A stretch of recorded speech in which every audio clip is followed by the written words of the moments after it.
Hello and welcome to the latest episode in the Project 7890. On today's episode, we are cleaning my balls. Yes, that's right. Both my sets of balls are being checked. They haven't been checked for 4 years. In that 4 years, they've been through a lot. First of all, we have to remove a lot of kit, remove the shaft and check the balls. At the same time, we'll check the rim, which the balls sit in. My balls are inside 2 rims with a shaft between them. But first, we have to move a lot of kit to get at my balls. The whole front end has to be exposed. This means getting the fork off. And once we've gotten the fork out of here, we can get access to my balls and the shaft that runs up through my head. Welcome to the Project 7890.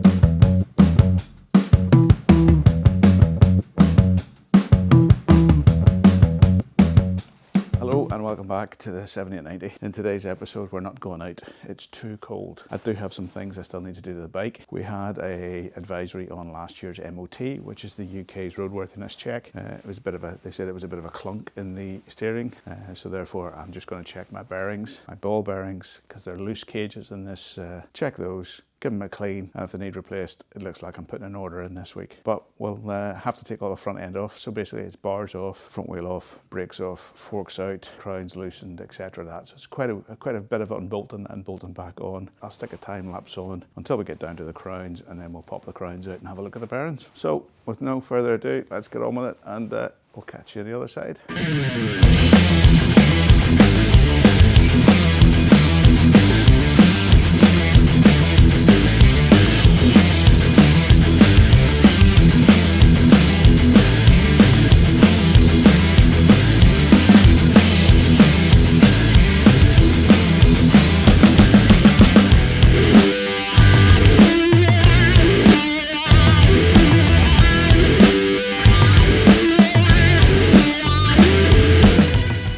I just brought you back in after the time lapse there. Everything's off. It's mainly just a lot of bolts and stuff. So what I have found is that, sure enough, there was a little bit of a notch. So I don't know if it was too tight or if there is definitely a notch. It seems to be freer now. There's no clunk. Even with the damper off, there was a bit of a clunk. So I'm hoping it was maybe just something that was maybe over tightened. But I'll check the bearings. It may be just let you know, everything does come off really easy on these bikes. Just take your time at it. I zip tie the brake calipers to the bash guard. There's a couple of bolts, obviously take the mud guard out, front wheel obviously out, plastics off, etc. But really the biggest hassle is actually putting the bars and getting them out of your way. So as you can see, I've top yoke completely clean, mounts off. You can see the dirt in there. There's Spanish dust that hasn't been at for a few years, so this probably needs a bit of attention. So I'll take it all apart now, and hopefully you'll appreciate what I'm holding the bottom stock here with my left hand, just on the other side of the bike, and then just slowly working my way up to get this kind of free. I don't want the stock, so there you go, that's that off. Obviously the ignition barrel and stuff there is quite delicate electronics, so I don't think there's anything I can unplug to set that free as such, but I can also check the wiring while I'm here. So what I'll do, I'll get another bungee. So it's mainly the bungee cords save your life in these situations. If you can't get something off, just hook something in, and then make sure you get it around something substantial, which in this case is the sat-nav mount. So I'll just hook that in there, and that'll just keep it out of the way. Well, you can see the dirt on there that's probably from Spain, a couple of ABR festivals, etc, etc. So it's been a while since this has been out. This is obviously just needs a tap. I don't think there's a threaded washer on this at all. Let me just grab the rubber mallet and just give it a wee tap. Obviously I'm still holding the yeah, that's just a push fit. So as you come back up, you'll see I can get my fingers under the washer. Things are looking a bit grim in there, so as I said, my balls need inspected. Ooh. Right, so there's the top washer off. There's just a push fit race here by the looks of it. The grease there's still plenty of grease on it. The bearings actually look pretty good condition from what I can see. So let me just get the rest of this out, and then I can take it forward from there. Let me just protect that, because I'm going to be hitting a rubber mallet, which is lying on the floor on this side, I believe. Yep. Again, holding the bottom crown, just Oh, that's it. That's it. Go on. Let me just bear with me a sec here while I grab some. Luckily, the brake hose held it. So there's the top race. It's looking in pretty good nick. I don't know if you can see that, but it's got plenty of grease still on it. The bearings look okay. So hopefully it was just a case of over tightening. But I'll take it out, give it a good clean. The bottom race looks a bit rusty.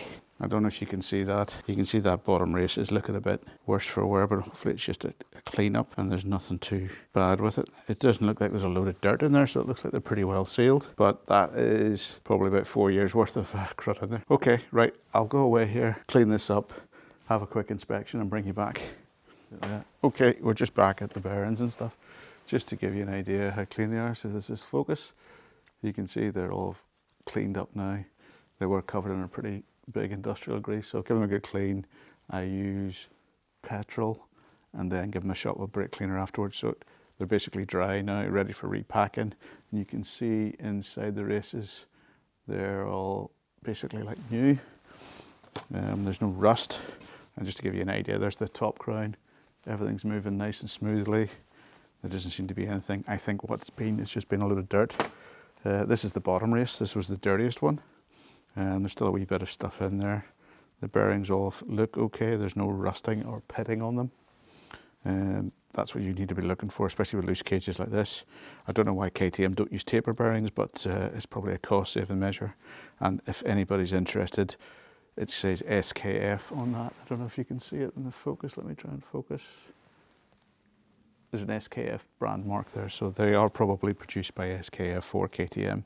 But as you can see, everything's running nice and smooth. There's no, I don't feel anything untoward there. So I'll pack these up with the grease, clean the headstock out, and just check inside there in case there's any damage or any pitting.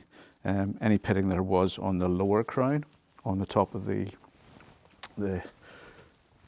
crown here. You see, I'll bring it out so you can get this focused as well. Apologies. There was a wee bit of pitting around the back here, but it was literally just almost like just a little bit of corrosion on top of it. So obviously the water and a bit of gunk's got in there, but that's totally smooth to the fingernail now. There are a few marks, but there's nothing that's going to worry me too much. It's hard to get it in focus, but bear with me. Focus. Yeah, you can see there's a few witness marks on the actual crown race, but to be honest, I can't even feel it with my finger. It's probably just where the bike's been resting on it, and it's corroded a little bit and just discoloured it. But a wee bit of Scotch-Brite on it sorted that out, and it's totally smooth to the touch now. I've even put the bearings on, so you can get the focus again. Everything's now, even a bit of pressure on it. There's nothing notchy or anything. So well pleased. It's just a clean-up job and re-grease and get it refitted. So I'll go away and do that, and I'll come back to you in a minute. And in case you're interested, if you want to know the grease I'm using the ACF, focus.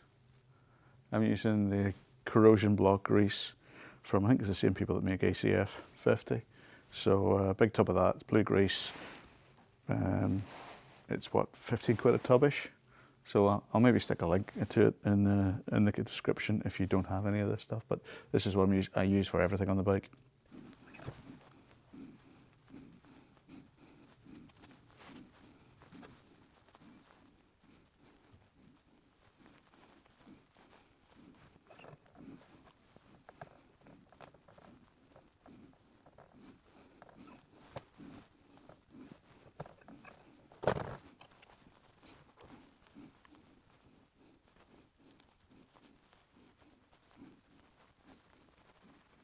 It's probably easier just to handhold this and show you what I've done so far.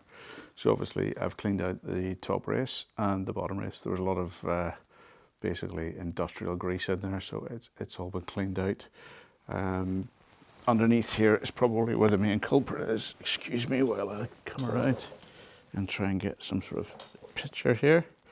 I'll just zoom in a wee bit. You can see that's all been cleaned as well. There was a little bit of roughness at the back of it again, a wee bit of Scotch-Brite. I've just tidied it up a wee bit, given a bit of a degrease, and now it's just a case of starting to reassemble it. I'll put in some big blob of fresh grease, get it all bolted up again, and then bring it back. Hi guys, just a wee phone clip here while the time lapse is running. This is obviously a Vanache riser for the mount for the damper. This is the standard KTM clamps. that fit onto the bars, if you can see them there. You can see they are actually asymmetric. So those of you who aren't aware, the 3 positions you have on your bar means that you can run 6 positions technically of your handlebar. Or sorry, you have 3 positions on your crown, means you can run your bar in 6 positions. So this is obviously different with the Vanache mount, but the principle is basically the same. I've got 2 mounts here, so I'm in the furthest back mount because the 3rd mount is used for the actual riser itself. But if you don't have the riser, these can move in 3 different positions. And the best thing about it is you can actually flip them 180. So if you don't quite have the reach you have, they go 180, so it pushes the bar further forward, which is not a bad thing if you're a tall person, but when you're a short arse like me, they always go to the back.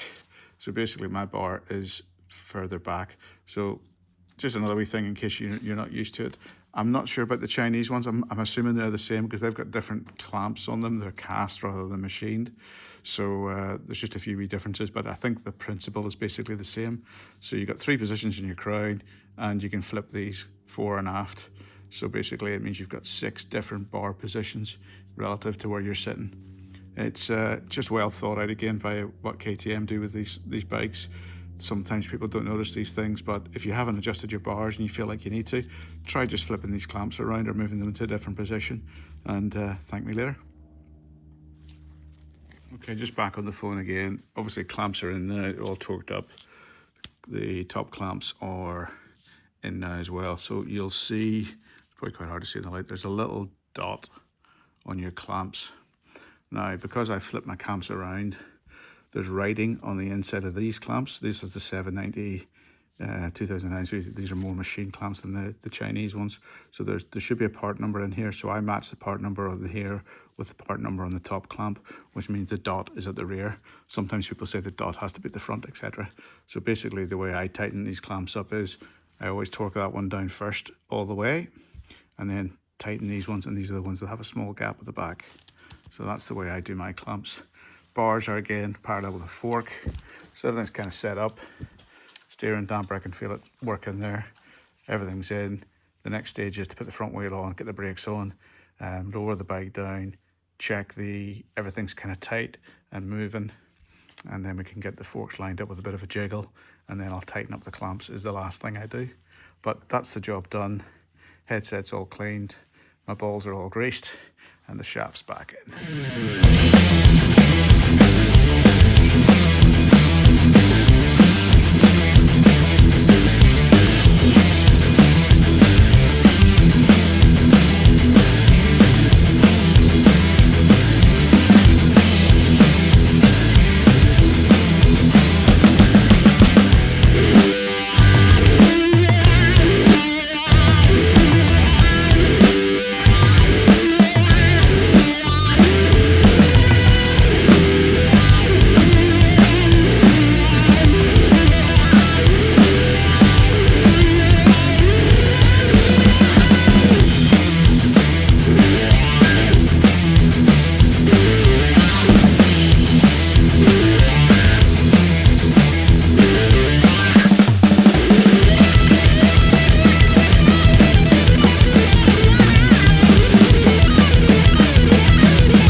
Right, so there you have it.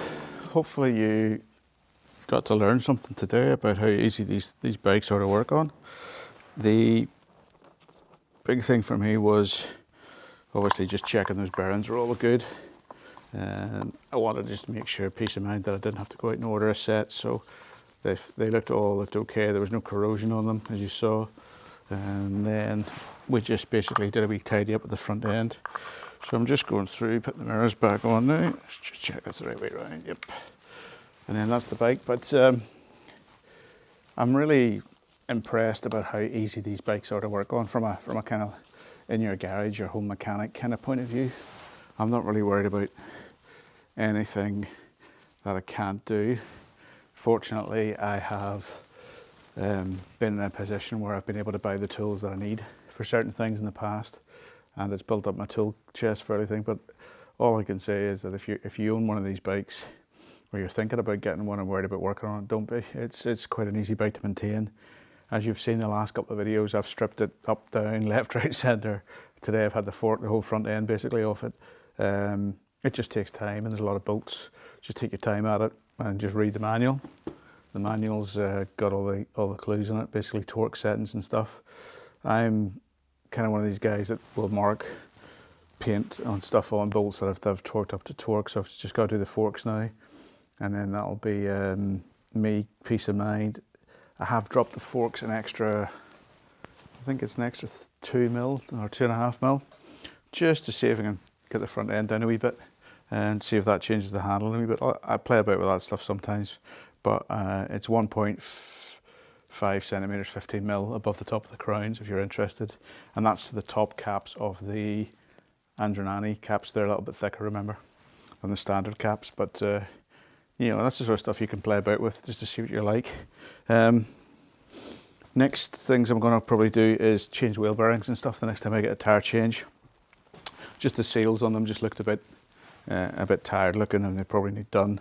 That wheels was new in 21, so that's due. The rear bearings were done a while ago with a full seal kit on it, so when I take that out to change it, I'll check it, and if it needs done, I'll just buy a kit. Other things I'm thinking about doing is bleeding the steering damper, just to give it a fresh oil. The oil is not that expensive. You get through Rally Raid in the UK, and you just flush it out and get that working again. Just give it a bit of a clean up. And other than that, she seems to be going fine. Haven't yet had a run out on the ECU. That's the next thing. So my plan is to get out with that, do some video, let you know how it feels, and then from there we can move forward. Okay, right. I think that's it for today. Good morning's work on the bike. Another thing ticked off the list of just sort of general maintenance and keeping it running well. Plenty of grease in the headstock. All my balls are greased nicely. Shaft's back in, and you know, there's no pitting in the rim. Catch you next time, guys.